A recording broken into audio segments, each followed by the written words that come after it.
여러분 안녕하십니까, 백운기입니다. 요즘 때 아닌 모기 때문에 잠을 설치는 분들이 많아졌다고 합니다. 입동이 지나고 어제는 첫눈이 내린다는 소설이었는데요, 눈은 오지 않고 경북 지역에 집중호우만 내렸습니다. 포근한 날씨가 절기를 무색하게 만듭니다. 나라도 좀 열을 받은 모양입니다. 오늘 또 네 분 패널 모시고 정치권 주요 이슈 살펴보겠습니다. 백운기의 시사 1번지 출발합니다. 네, 오늘 함께할 네 분 패널 소개하겠습니다. 김유정 전 의원, 정기남 조선대 개건교수, 천하람 국민의힘 순천갑 당협위원장, 신인규 전 국민의힘 상근 부대변인 나오셨습니다. 어서 오십시오. 안녕하세요. 자가유통님, 천하람님 머리가 시원하다 못해 추워요. 크크크. 네, 요새 날씨가 별로 안 춥다 보니까 예. 이렇게 잘라도 예. 뭐 괜찮게 잘 지내고 있습니다. 특별한 뭐 심경의 변화가 있으신 건 아니고요. 뭐 재입대를 하거나 그런 건 전혀 아니고요. 잠시 네. 졸았던 거 아니에요? 사실 눈 뜨니까 이렇게 돼 있더라고요. 좋습니다. 좋아요. 깔끔하고 좋아 보입니다. 감사합니다. 되게 여성들이 머리를 이렇게 갑자기 많이 자르거나 그러면 좀 신경의 변화가 있는 그렇습니다. 경우가 많죠. 여성들이 주로 하는 말이 내 마음대로 할 수 있는 건 머리밖에 없다. 이렇게 얘기하죠. 네, 여러분이 만들어가는 백운기의 시사 1번지 유튜브 실시간 댓글 그리고 문자 메시지 샵 2315로 의견 보내주시면 소개를 해드리고 저희가 준비한 소정의 선물 전지현 씨 BHC 치킨 쿠폰 그리고 자연주의 화장품 글램모에서 드리는 클렌징 폼 드리도록 하겠습니다. 당첨되신 분들은 시사 1번지 유튜브 더보기란에 메일 주소로 성함 연락처 주소 남겨주시면 저희가 보내드리도록 하겠습니다.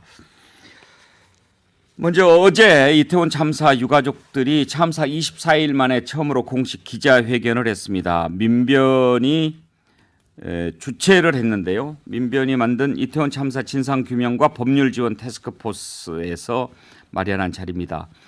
이 자리에서 희생자 유가족들이 나와서 얘기를 했는데 정말 그 기자회견 자리가 아주 눈물바다가 됐죠. 어제 기자회견에서 몇몇 유족들의 얘기를 먼저 한번 들어보도록 하겠습니다. 나의 아들이 한국인의 정체성을 알게 하기 위해서 연세와 악당에 공부하러 왔다가 이태원에서 희생당했습니다.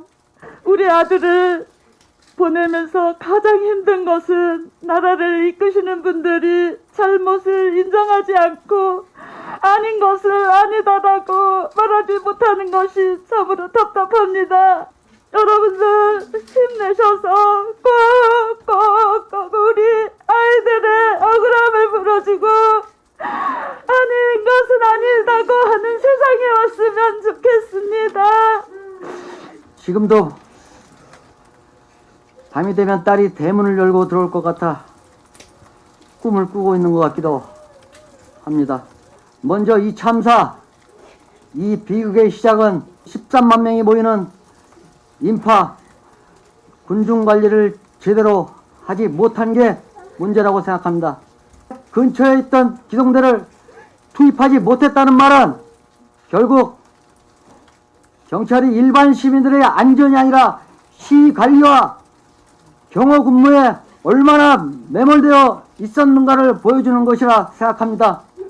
유족들의 모임 구성, 심리적 안정을 위한 공간 확보도 없었고 유족 피해자들에게 사고 발생 경과 내용, 수습 진행 상황, 피해자의 기본적인 권리 안내 등 기본적인 조치조차도 없었습니다. 보십시오. 이것이 저희 아들의 사망진단서라고 하네요. 사망일시도 추정, 이태원 거리 노상, 사인은 미상. 이게 말이 되는 상황입니까? 어떻게 부모가 내 자식이 죽었는데 사인도 시간도 제대로 된 장소도 알지 못하고 내 자식을 어떻게 떠나보내려 하십니까? 네, 왜 안 그러겠습니까? 그렇게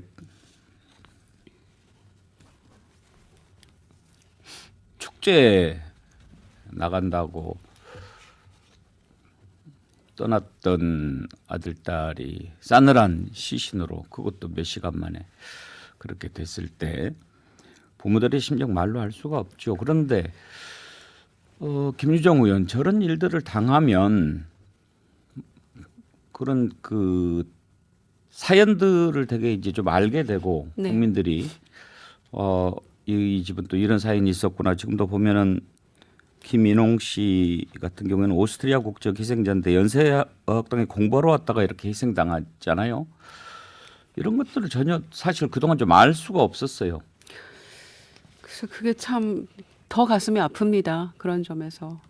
참사가 일어나고 24일 만에 저희는 공식적으로 유가족들의 그 피 맺힌 절규를 어제 기자회견 통해서 처음 들은 셈인데요. 유가족들의 목소리를 사실 처음 들었어요. 그 영정 사진이나 또 핸드폰에 이제 아들 딸의 사진들을 이렇게 들고 기자회견 하는 모습 보면서 정말 너무 가슴이 더 아팠는데요. 마치 정부는 이런 개개인의 사연이 알려지면 더 정부의 책임이 커지기라도 하는 것처럼 뭔가 문제가 더 그 본인들에게 전가되는 것처럼 이런 식으로 생각했던 게 아닌가. 그래서 분향소도 그런 식으로 만들고 그리고 유족들의 목소리를 전혀 듣지 못하게 이렇게 막았던 게 아닌가. 그런 생각이 들어서 어제 그 유가족들의 모습 보면서 아마 같이 울고 뭐 통곡하고 했던 국민들 많으셨을 거라고 생각합니다. 어떤 분들은 이제 지난번에 유족 명단 공개했을 때 2차 가해다 그런 얘기를 하셨는데 또 어제 유족 가운데 한 분은 내 애 이름도 없고 사진도 없고 마음대로 갔다가 분향소 차려서 하고 나는 그걸로 내가 2차 가해를 당했다고 생각한다. 그런 얘기를 한 분도 있더라고요, 정기남 교수님. 그렇습니다. 그 유족들의 동의 없는 명단 공개도 뭐 문제가 되겠습니다만 그 이 정부가 결국은 위패도 없이 또 영정 사진도 없는 분향소를 차려놓고 매일 뭐 대통령은 거기에 조문하는 이것이 과연 진정성 어린 어떤 애도였는지에 대해서 유가족들이 지금 묻고 있는 겁니다. 도대체 국민의 안전을 위해서 정부가 뭘 했느냐라고 유족들이 한 목소리로 저는 어제 기자회견에서 얘기를 했다고 생각합니다. 실제 앞서 잠깐 얘기했었지만 특히 어떤 그 같은 아픔을 겪는 유족들이 서로 만나는 것 자체만으로도 좀 뭔가 작은 위로나 치유의 기회가 될 수 있었을 텐데 사실 정부는 이런 노력도 하지 않았고 사실상 차단한 거나 마찬가지였다는 점에서 더 분노할 수밖에 없습니다. 천하람 위원장, 네. 어제 참석한 유족이 이제 30여 분 정도 됐는데 전부 이제 희생자가 158명 아닙니까? 근데 지난번에 보면 명단 공개에 반대하는 유족도 있고 네. 또 어제 이렇게 나오신 유족도 있고 아직 유족이 이렇게 하나로 마음이 다 합쳐진 것은 아닌 것 같아요. 근데 저는 하나로 합쳐져야 된다는 것도 타당하지 않다고 생각합니다. 왜냐하면은 이제 각자 이 슬픔을 이겨내시고 어떻게 보면 이렇게 뭐 관련한 여러 절차를 진행하시고 하는 데 있어서 생각들이 다르실 수가 있습니다. 이걸 뭐 꼭 하나로 모아야 된다는 것도 전 아니라고 생각하고요. 저는 아까 이 말씀들을 들으면서 우리 정부가 이제는 좀 더 세심해져야 된다. 뭐 예컨대 저는 동의 없이 성함이나 뭐 사진을 공개하는 건 절대 해서는 안 된다고 생각하지만 그런 것들을 좀 정중하게 잘 여쭙고 그리고 원하시는 분들이 예를 들면 영정사진이나 위패나 이런 것들을 그 추모 공간에 좀 갖다 두실 수 있도록 안내도 하고 그렇게 이제 개별 유가족들의 의사가 개별적으로 잘 좀 동의될 수 있는 형태로 갔었어야 되는데 그런 세심함이 좀 부족하지 않았나 생각하고요. 그래서 앞으로도 이제 그 유가족 분들끼리 좀 모이실 수 있는 공간을 참 이것도 어려운 문제입니다. 사실 엄격하게 따지면은 그 개별 유가족 분들에게 연락해서 유가족 협의체 같은 걸 만드는데 개인 정보를 드려도 되겠냐라는 것도 여쭙고 뭐 이런 과정들이 좀 복잡한 부분들은 있겠습니다만은 그래도 한 가족당 한 명의 그 인력을 배치했다고 하니까 좀 유가족 분들이 원하시는 거를 최대한 좀 협조해서 진행하는 게 맞지 않나 생각합니다. 그리고 뭐 조용히 가슴에 묻고 싶은 분도 계실 거고 정말 왜 이런 일이 일어났는지 내가 그걸 좀 확실하게 밝히고 그렇게 해야 제대로 내 아이를 보낼 수 있겠다 이런 생각한 분도 계실 거고 어제 그 이번 희생자 가운데 배우 고 이지한 씨 어머니 조미은 씨가 언론에서 인터뷰를 했는데 세 가지를 요구를 했더군요. 대통령의 진심 어린 사과, 추모 공간 마련, 진상 규명, 이 세 가지를 원한다고 하면서 지금 뭐 배상이 논의되고 있는데 10조를 받아도 나 뭐 그런 거 원하지 않는다.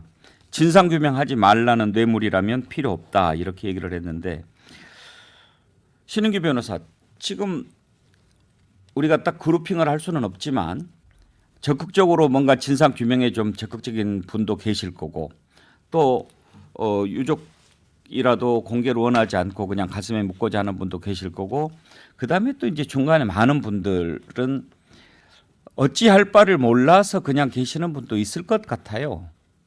뭐 아무래도 이제 사고로 가족을 잃어본 경험이 이제 저는 있기 때문에 이걸 잘 이해를 합니다. 그게 그러세요? 사고로 가족을 잃어보면요.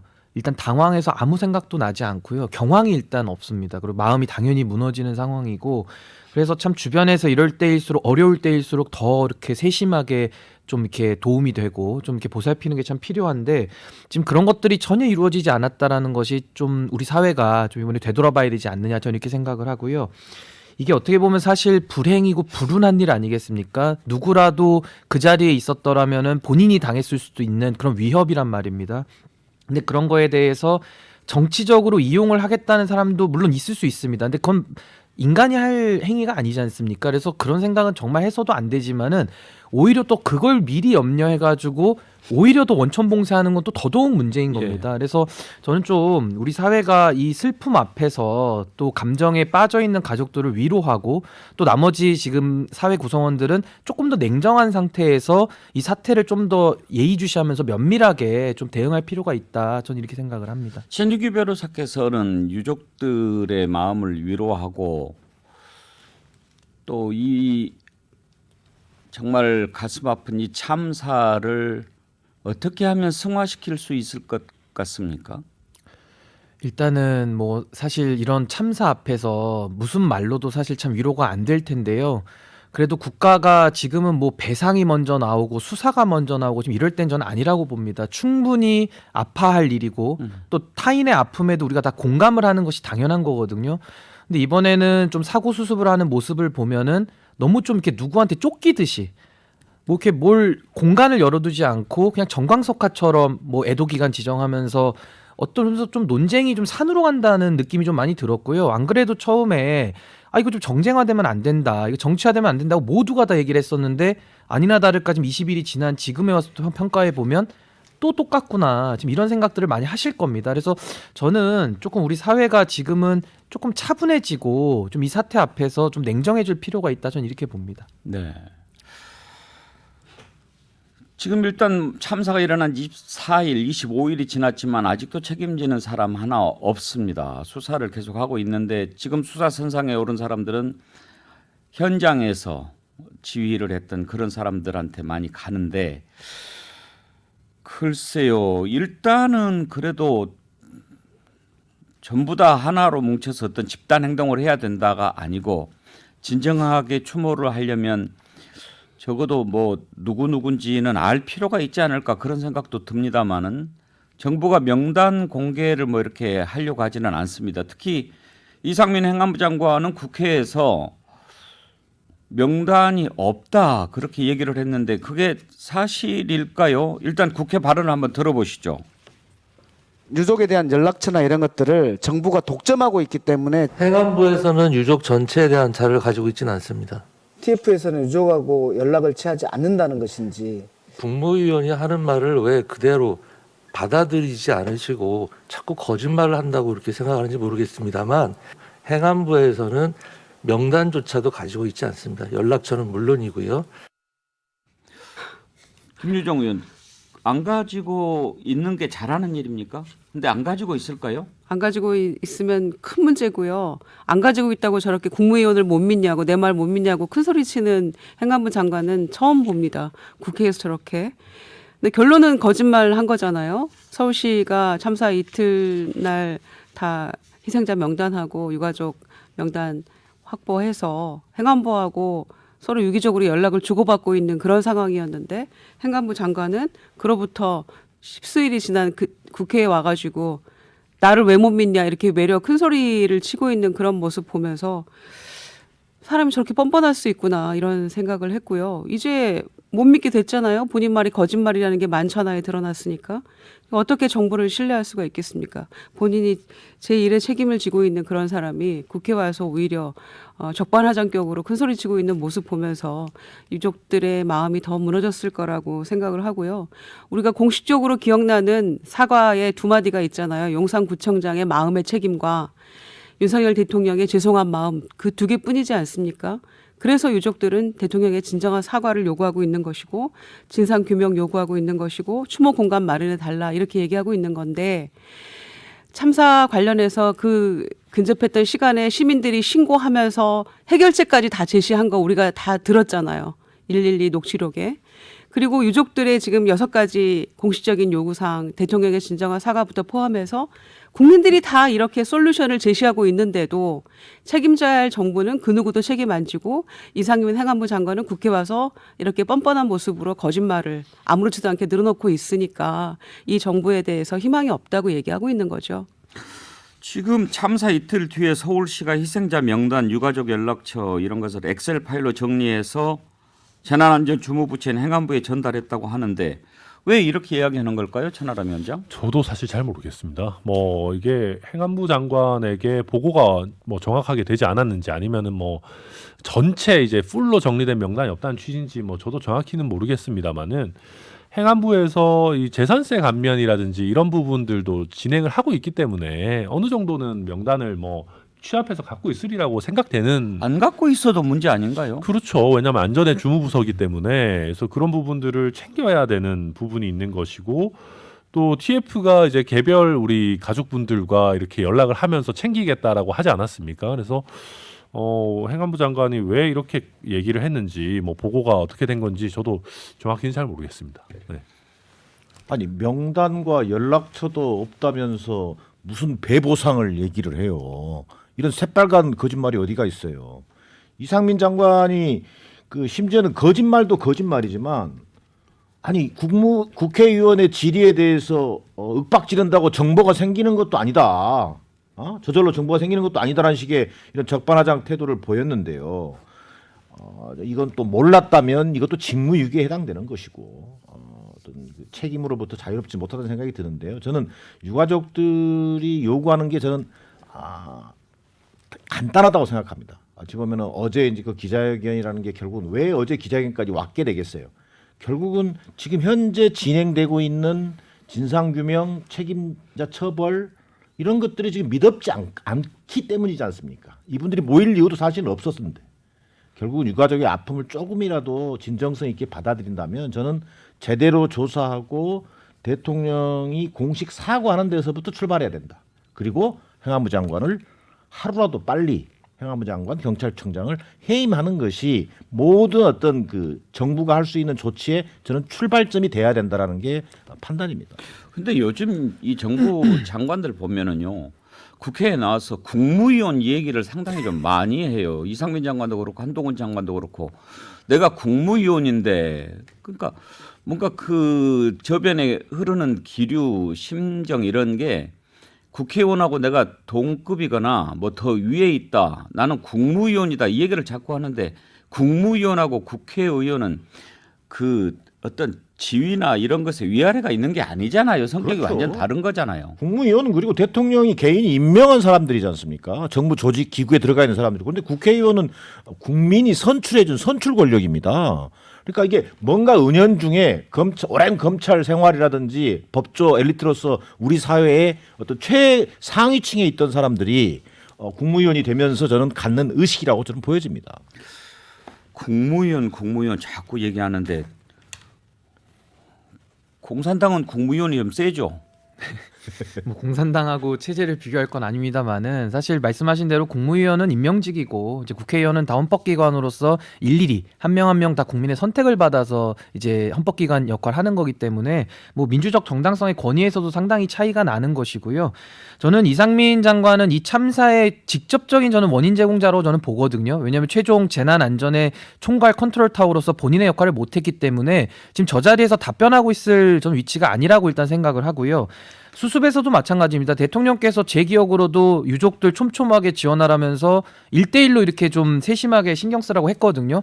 그럼 연락처도 모르는데 1대1로 뭘 어떻게 하겠다는 겁니까? 그럼 대통령이 지시한 사안도 이행 안 하는 겁니까? 그러니까 이런 식으로 명단이 없다라는 정말 들통나기 뻔한 거짓말을 이렇게 와서 국회 와서 한다는 것은 역시 이분은 참사의 원인 제공자일 뿐만 아니라 지금 수습에 있어서도 정말 엉뚱한 일만 하고 있다. 전 이렇게 볼 수밖에 없다고 봅니다. 그러니까 저는 최근에 이제 그 국무위원들이나 저희 대통령실의 대응 같은 걸 보면 그 앞에 있는 사람이 아니라 그 사람이 대표하는 그 뒤에 있는 저변의 국민들을 좀 봤으면 좋겠다는 생각이 듭니다. 그러니까 국회의원 한 명 한 명이 하는 거는 좀 한심할 수도 있습니다. 뭐 예를 들면 뭐 청문회 때 보면 말도 안 되는 거 나오고 이제 이 국회의원들 수준이 왜 이렇게 떨어지나 생각할 수 있어요. 근데 아무리 본인이 보기에 성에 안 차는 국회의원이라도 사실 그 뒤에는 그 국회의원을 선출해준 뭐 십수만 명의 국민들이 있는 거거든요. 그러니까 만약에 10만 명의 국민이 불러가지고 국무위원한테 질문을 한다 그러면 저렇게 하기가 쉽겠습니까? 사실 언론을 대하는 태도도 마찬가지거든요. 그러니까 언론도 기자 한 명 한 명은 뭐 어찌 보면 뭐 그냥 뭐 사람이겠지만은 결국 그 뒤에는 그 언론사를 통해서 어떤 여러 가지 소식을 접하는 국민들이 계시는 거기 때문에 그런 면에서 우리가 존중을 가지고 대해야 되는데 좀 그런 부분들에 대한 인식들이 우리 국무위원들이 좀 부족한 게 아닌가 생각들이 듭니다. 그래서 한동훈 장관이나 이상민 장관이나 내가 국무위원인데 생략된 말은 감히 이런 말인 것 같아요. 그래서 이건 국민을 자기 발 아래로 보고 있는 그런 언행이 아닌가 싶은데요. 지난번에 유족 동의 없는 그 명단 공개 인터넷 매체 해가지고 뭐 굉장히 많은 이 여권의 질타가 있었고 뭐 폐륜이다 이런 말까지도 나오고 이랬었는데 유가족들이 어제 얘기하잖아요. 우리의 동의 없이 사진도 이름도 없는 그런 초라한 꽃만 있는 분향소에서 뭘 어떻게 하라는 것이냐. 이거는 정부의 2차 가해다. 이렇게 얘기를 했어요. 그 절규를 했는데 명단을 가지고 있었으면 158명 유족 그 희생자 유족들에게 얼마든지 연락해서 사전에 동의 구할 수 있었던 거 아닙니까? 우리 능력이 안 되나요? 158명 반나절이면 할 수 있다고 저는 생각해요. 그런데 그런 동의 구하지 않고 애도 기간만 일주일 정해놓고 자 이때까지는 아무것도 하지 마. 항의도 하지 마. 이렇게 입을 닫아놓은 거 아닙니까? 그리고 나서 이상민 장관 명단이 없다는데 왜 그러느냐. 장관 말 못 믿느냐. 내가 국무위원인데 감히 내 말을 못 믿어. 이렇게 하는 태도는 정말 문제 있다고 보고요. 빨리 이상민 장관 경질해서 수습하지 않으면 5년간 이런 행태는 계속 갈 거라고 생각합니다. 명단이 없다는데 왜 국무위원 말을 안 믿냐. 그걸 믿을 거라고 생각하는 장관의 인식도 참 이해가 안 갑니다. 밍밍님 어제 유가족들이 원하는 6가지 요구사항 나라가 해주지 않은 거라 그걸 요구하게 만들었다는 것이 더 놀랍습니다. 그 당연한 걸 안 하고 있으니 더 화가 나는 거지요. 천사정님 명단도 없고 연락처도 없으면 행안부는 왜 있는 거지요? PARK님 행안부에 명단이 없으면 어느 부처에 있을까요?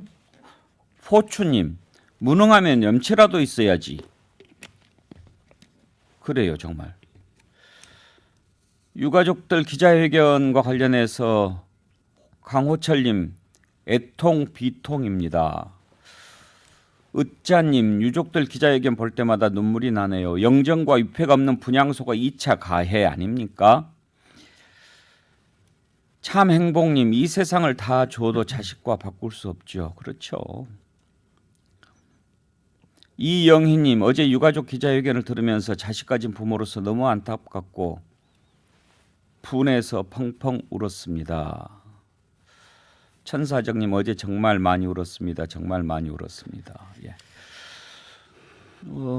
이렇게 유족들이 바라는 것 얘기하지 않는 분도 계시지만 내 자식이 왜 이렇게 됐는가 뭐 좀 이해가 돼서 보내줘야 손을 놓을 수 있겠다 이거 아니겠습니까? 네, 뭐 그렇습니다. 사실 이게 이제 저희가 이 이태원 참사를 처음에 접했을 때도 다들 이게 사실 이제 21세기 대한민국에서 있을 일인가. 물론 이 크라우드 크러쉬의 전문가들은 선진국이라고 해도 이런 위험에서 예외일 수는 없다라고 얘기는 하고 있지만은 사실 우리가 좀 이 도저히 사실 잘 납득이 안 되는 일이었기 때문에 뭐 일반 국민인 저도 이거 참 이해가 안 되는 일인데 유가족분들은 뭐 어떠시겠습니까? 그래서 저도 지금 특수본 수사를 통해서 이제 구체적인 사실관계를 밝히는 것도 밝히는 것이지만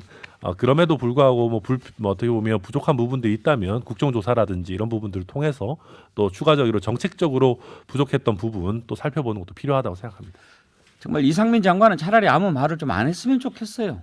화면에서 사라지는 게 맞습니다. 정말 유족들은 지금 돈이 아니라 참사의 진상 및 책임을 규명하는 데 주체가 되길 원하고 있잖아요. 그래서 저는 정부는 빨리 좀 하루라도 빨리 이 진상 규명 작업에 유족들도 참여시켜 줘야 됩니다.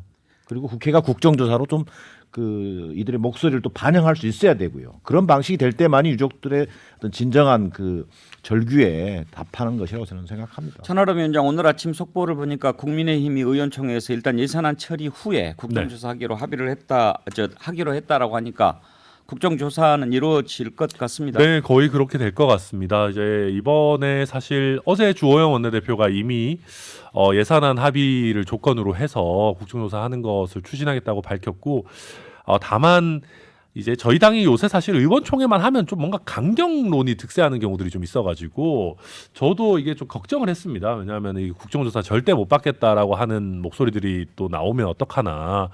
왜냐하면 그렇게 되면은 뭐 실제 이채원 탐사에 대한 국정조사의 필요성도 필요성이고, 이 여야가 간만에 뭔가를 그래도 이제 이렇게 진척을 하는 모양새로 가고 있는데 그게 또 다시 안 되게 될까봐 걱정을 많이 했는데, 다행히 오늘 오전에 있었던 의원총회에서 뭐 구체적인 협상 방안이나 내용 같은 거는 다 주호영 원내대표에게 일임하는 것으로. 국정조사 해야지요. 밝힐 건 밝히고 책임질 건 책임져야지요. 자, 15 듣고 이어가겠습니다.